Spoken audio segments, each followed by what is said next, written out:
طب نبوی اور روحانی علاج کے ناظرین، السلام علیکم۔ ناظرین کرام، امید کرتا ہوں آپ سب خیریت سے ہوں گے۔ ناظرین کرام، آج کی اس ویڈیو میں آپ کو ایک نہایت ہی مجرب اور متبرک وظیفہ بتاؤں گا۔ ناظرین کرام، یہ وظیفہ احادیث مبارکہ، علماء کرام اور بہت سارے جو اسلامی مفکر ہیں انہوں نے بیان کیا ہے۔ ناظرین کرام، اس وظیفہ بتانے سے پہلے میں آپ کو یہ بتاتا چلوں، دنیا میں ہر انسان رزق کے لیے بہت کوشش کرتا ہے، بہت تگ و دو کرتا ہے کہ مال و دولت میں اضافہ ہو، مگر آج کے دور میں انسان اس حد تک چلا گیا ہے کہ وہ حلال اور حرام کی تمیز کو ہی بھول گیا ہے، اور اللہ پاک سے ہر وقت دعا کرنی چاہیے کہ اللہ پاک ہمیں رزق حلال عطا فرمائے، اور ہر وقت رزق حلال اور اپنے رزق میں برکت اور اضافے کی دعا کرنی چاہیے۔ ناظرین کرام، یہ آج کا وظیفہ بھی اسی کے متعلق ہے۔ اگر کسی بھی وجہ سے آپ کے رزق میں کمی ہو گئی ہے یا برکت اٹھ گئی ہے یا کسی بھی طرح سے آپ کا کاروبار خراب چل رہا ہے تو آپ یہ وظیفہ کریں، انشاءاللہ تعالی اللہ پاک رزق میں، دولت میں اضافہ اور برکت عطا فرمائیں گے۔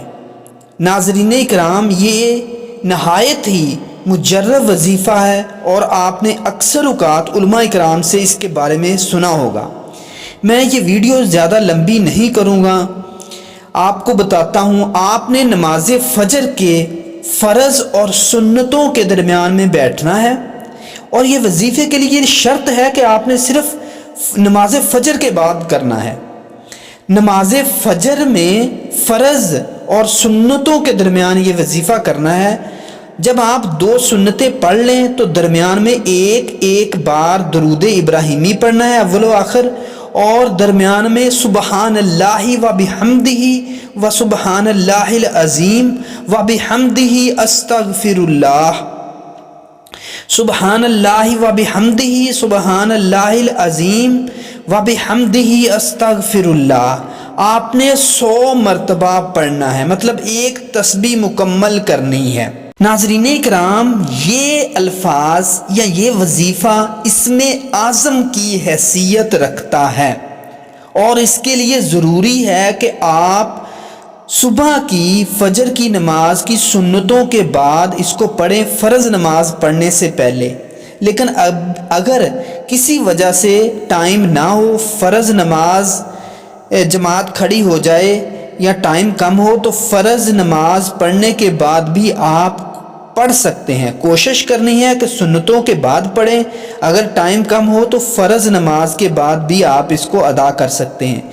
یہ آپ اپنی روٹین بنا لیں، یہ اسم اعظم ہے، اور اللہ پاک اس سے آپ کے بہت سارے کاموں میں برکت عطا فرمائیں گے، آپ کے بہت سارے کام سنور جائیں گے، اور انشاءاللہ نہ صرف دولت اور رزق میں برکت عطا فرمائیں گے بلکہ اس کے ساتھ ساتھ آپ کو روحانیت اور جو روحانی بیماریاں ہیں اس میں بھی آپ کو چھٹکارا مل سکتا ہے، آپ کی روحانیت جو ہے وہ بہتر ہو سکتی ہے۔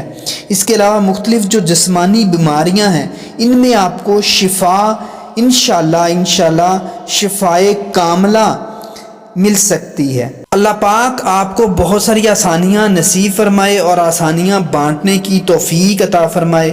اللہ پاک بہت ساری برکتیں اور رحمتیں آپ پر نازل فرمائے۔ آپ ہمیں بھی اپنی دعاؤں میں یاد رکھیے گا۔ اللہ حافظ۔